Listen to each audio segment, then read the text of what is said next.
Hello friends, चलिए मैं आपको दिखाती हूँ। यहाँ पर बाजरे का रोटला बन रहा है। तो यहाँ पर एक बर्तन में थोड़ा सा पानी डाल दिया है, इसके अंदर थोड़ा सा नमक डाल दिया है, फिर इसके अंदर बाजरे का आटा डाला है और ज़रूरत के हिसाब से पानी डालते जाते हैं और बाजरे का रोटला के लिए इसका आटा लगा रहे हैं। तो इसका आटा वो एकदम मसल मसल कर लगा रहे हैं और इसके पास में गैस के ऊपर एक मिट्टी का तवा रखा है, इसके ऊपर उसने एक रोटला है वो पकने के लिए छोड़ दिया है। तो यहाँ पर ये रोटला के लिए आटा को एकदम अच्छी तरह से वो मसल रहे हैं ताकि रोटला है वो एकदम आसानी से और एकदम अच्छी तरह से बन सके। अब ये इसने दोनों हाथों में थोड़ा पानी लगाकर बाजरे का रोटला इस तरह से गोल गोल घुमाते जाते हैं और बनाते जाते हैं। दूसरा रोटला पक रहा है, उसको भी वो चेक करते जाते हैं। अब यहाँ पर ये रोटला को दोनों हाथों के बीच में गोल गोल घुमाते जाते हैं और रोटला अच्छी तरह से बन रहा है। तो यहाँ पर एकदम बड़ी बड़ी साइज का रोटला बना रहे हैं। तो इसी तरह का रोटला बनाने के लिए हमें बहुत प्रैक्टिस की ज़रूरत होती है। तो दूसरा रोटला उसने मिट्टी के तवे के ऊपर डाला था, वो पक गया था तो वो निकाल दिया है और ये रोटला इसके ऊपर डाल दिया है।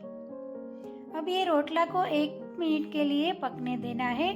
तब तक बर्तन में उसने दूसरा आटा भी निकाल लिया है। अब ये रोटला एक तरफ से थोड़ा पक जाए, उसके बाद इसको पलट देना है।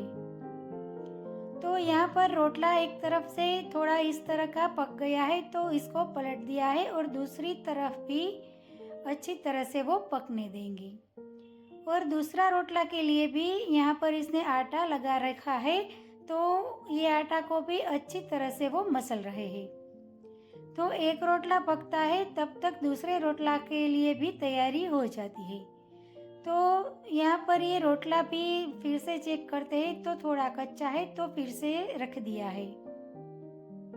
अब थोड़ी देर के बाद रोटला को फिर से चेक किया है तो रोटला आप देख रहे हो अच्छी तरह से पक गया है, तो उसे फिर से पलट दिया है और इसके अंदर ही वो उसे पकने देंगे। तो यहाँ पर आप देख सकते हो इतना सारा रोटला बनकर तैयार हो गया है। तो बड़ा बड़ा रोटला इसने बनाकर तैयार कर लिया है। अब यहाँ पर ये पराठा बना रहे हैं।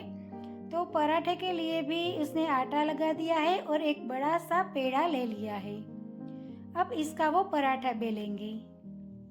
तो जैसे हम घर में उसको फोल्ड करके ट्रायंगल शेप में पराठा बनाते हैं, इस तरह से ये नहीं बनाते हैं। डायरेक्ट ही इसका 3 कोना निकालकर वो फटाफट से पराठा बेल लेते हैं।